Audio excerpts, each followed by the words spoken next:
But this last color might be my favorite of them all. So if you've been paying attention to the magical world of paint color, it is color of the year season, and all of the major paint companies are announcing their pick for 2024. And a lot of them, they're blue. It seems like we're transitioning away from greens and reds to blue. This is most prominently shown with Benjamin Moore's choice and Sherwin-Williams' choice because they're two of the bigger paint companies out there, and both opted for different versions of blue in this one and this one. But what about some of the other paint companies? What are they thinking for color of the year? Let's talk about it. So spoiler alert, there is quite a bit of blue heading into 2024, starting with C2 in thermal, which is this almost mid-tone sky blue that is exemplified really well on the kitchen cabinets.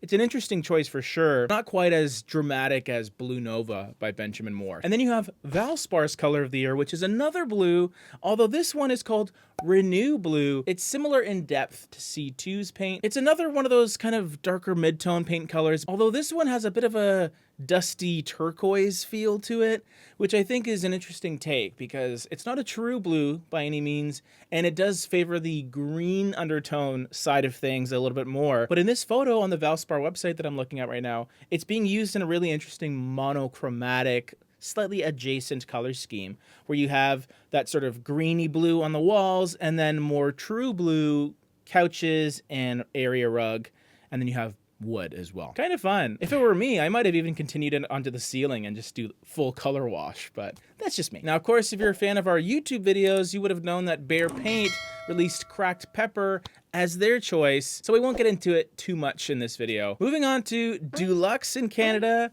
or PPG, or Glidden. All of those companies have the same color of the year because they're all under the same umbrella. It's called Limitless, and this is an interesting one. It is not blue. It is almost this warm, golden, buttery, honey beige that is quite the opposite of blue. It's warm, it's energetic, but what's cool is it can complement those cooler blues in really fun ways. And that's one of the things about color of the year is you can think of it as the standout feature or maybe a more coordinating color. But in this case, it looks like, yeah, yellow is the thing, which is an interesting take. I kind of like it because it's sunny and lively without being too obnoxious. So maybe there's an actual use case for it in real residential circumstances. And I think it looks really nice against a black or an off black sort of contrast. If you have a lot of that matte black furniture or fixtures in your home, it could look really cool. Now, the slightly confusing thing is Dulux in the UK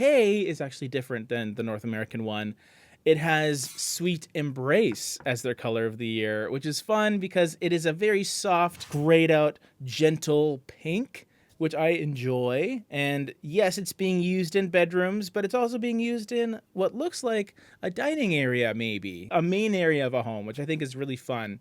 I really enjoy pink, and I think it's always interesting to find other places to use it other than the cliche uses for pink. But this last color might be my favorite of them all. And it's not blue whatsoever.